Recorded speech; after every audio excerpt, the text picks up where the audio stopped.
כי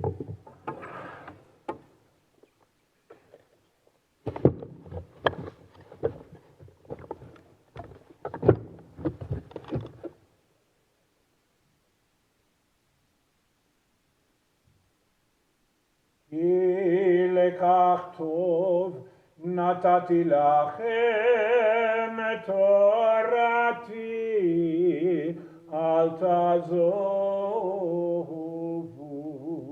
את חיימי,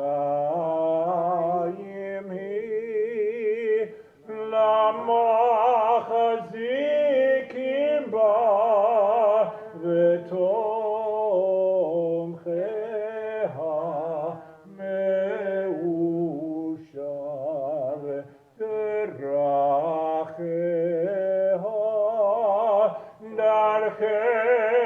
דרכנם וכל נתיבותיה שלום.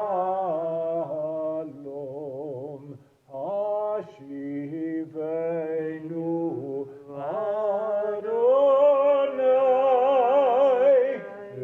אליך ונשובה,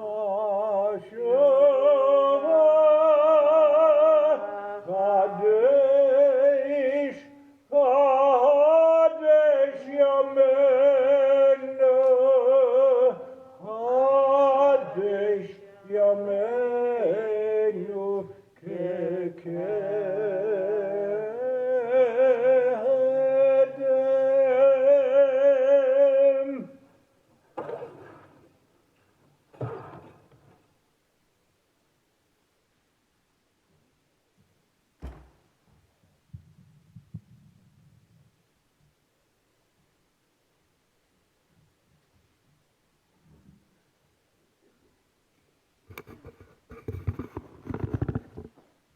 You may be seated.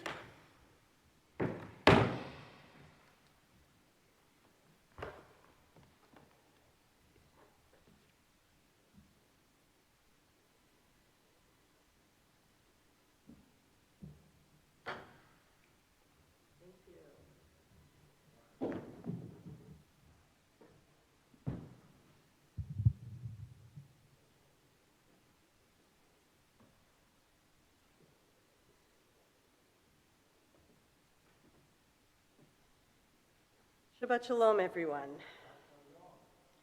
So in the Torah, we're reading, we hear it, we're at Sinai.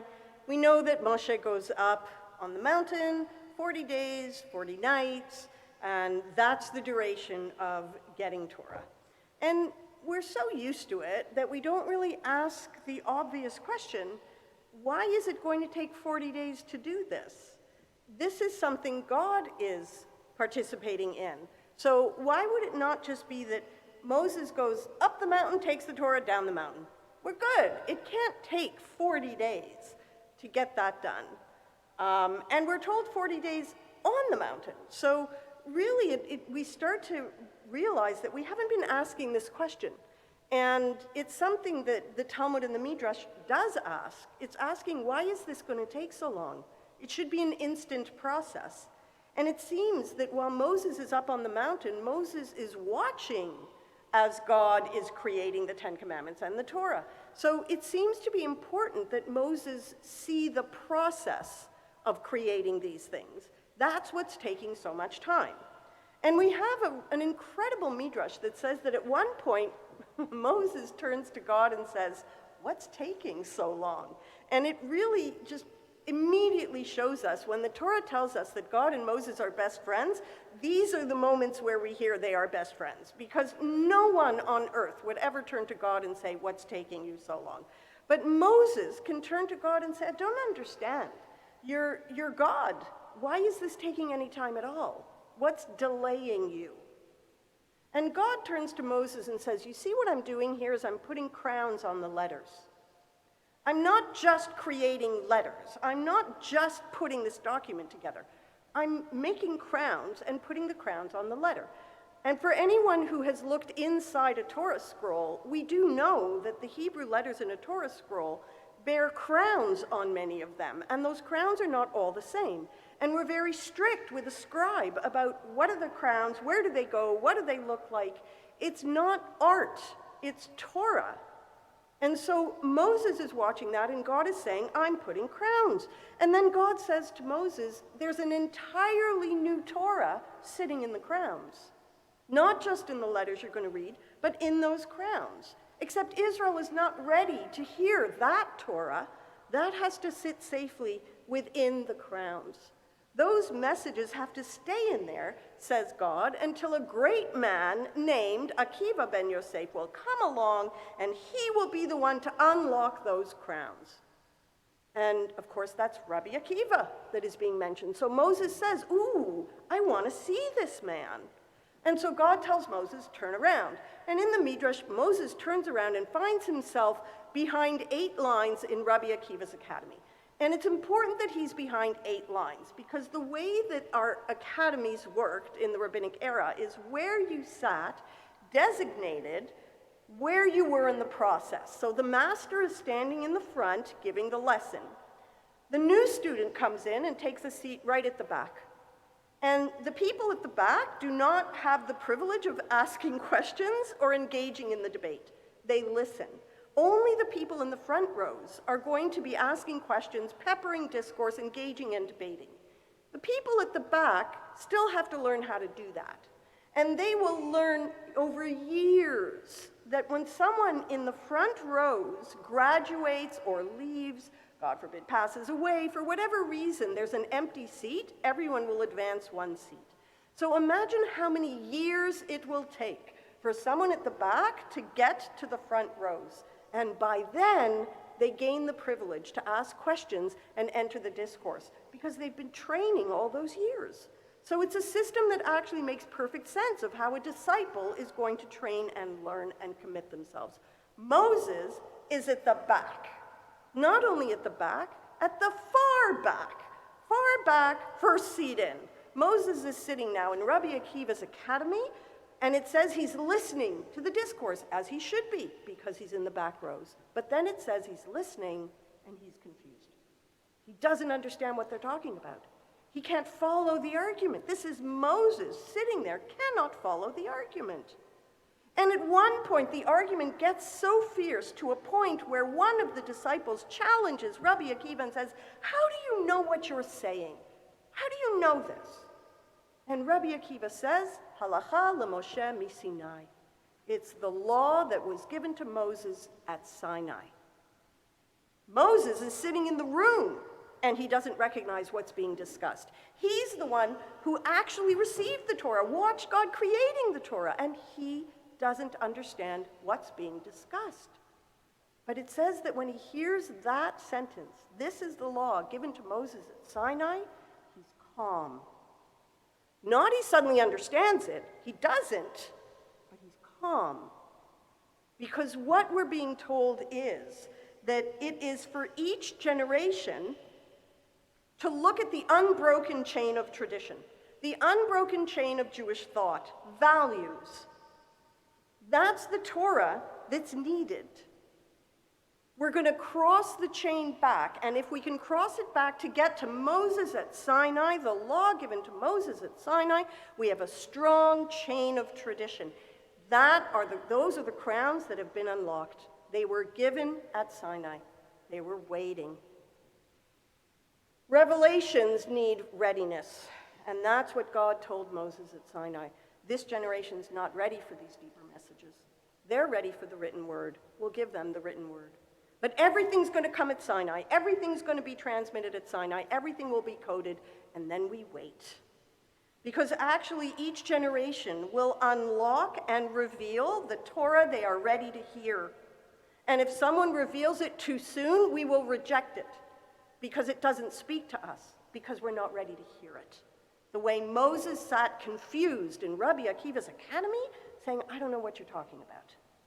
It's the way that Torah works. When we're ready to hear it, we will accept the revelation that is being said and spoken at that time. Revelation is an ongoing experience. It isn't a static thing that happens in a moment at Sinai. So now what we're seeing is that's going up at the top of the mountain. Moses is up on the top of the mountain. God is putting crowns, having this discussion. Moses finds himself time traveled to Rabbi Akiva's yeshiva. We see that midrash, and we understand what is being said about the chain of tradition and the strength of the crowns. But then a midrash tells us what's going on at the bottom of the mountain. Isn't that interesting? Because what's happening at the bottom of the mountain is the nation, all of us are standing at the bottom, hearing the laws. And we respond and we say, Na'aseh v'nishma. We will do it and we will understand it. And then the midrash says the angels suddenly perk up and wonder, wow, who taught them that? How did they get that secret? How did they understand that that's how you understand Torah? That you do it and the understanding will now follow. It's counterintuitive to humanity. How did they learn that? And so the midrash tells us that each person at Sinai has two angels now coming and descending onto them. And one of them is putting a crown on the person's head for the word na'aseh, we will do it. And the other angel is putting a crown for the word nishma, and then we will understand it. So now, the angels are transforming the people into the letters of the Torah, because that's what they told us God was placing on the letters of the Torah up on top of the mountain. What happens is that as we gain those crowns on our heads and we become the letters of the Torah, those crowns contain within them our own individual interpretations, yet to be revealed, yet to be spoken. We have to be ready for them. They're going to sit with us, and many times we'll ignore them, but many times we'll unlock them. So when we look at this two midrashim and we realize, oh my goodness, mirrors are forming. As above, so below. What God is doing above with Moses, the angels are doing below with us. And the process of Torah becomes the engagement of the people. Because letters together form words, and words together form sentences. That's what happens with what the angels are doing with us as we stand at the bottom of the mountain. Because now I need you, and you need me. Or I am a single letter, and a single letter does not communicate or express. Torah grows as we discuss, as we debate, as we share our crowns. Torah can never be a constriction of views or ideas. It can never pull us inward and tell us, stop thinking that way. I'm thinking that way because the crowns on my head are telling me to think that way. And I will express it, and then you will debate, and we will discuss. And in the end, we will achieve Torah. God asks Israel, we're told, at the end of all this process, turns to Israel and says, before I give you the Torah, what can you say to me about how you will be able to keep this beautiful gift safe? What will ensure it? The Midrash in Song of Songs Rabbah tells us that Rabbi Meir communicates that and says, the Holy One, blessed be he, said, I am giving you Torah. Only you must bring me good insurance that you will guard it, and then I will give it to you, because it's too precious. Israel says to God, Master of eternity, our ancestors are our insurance. Our prophets are our insurance.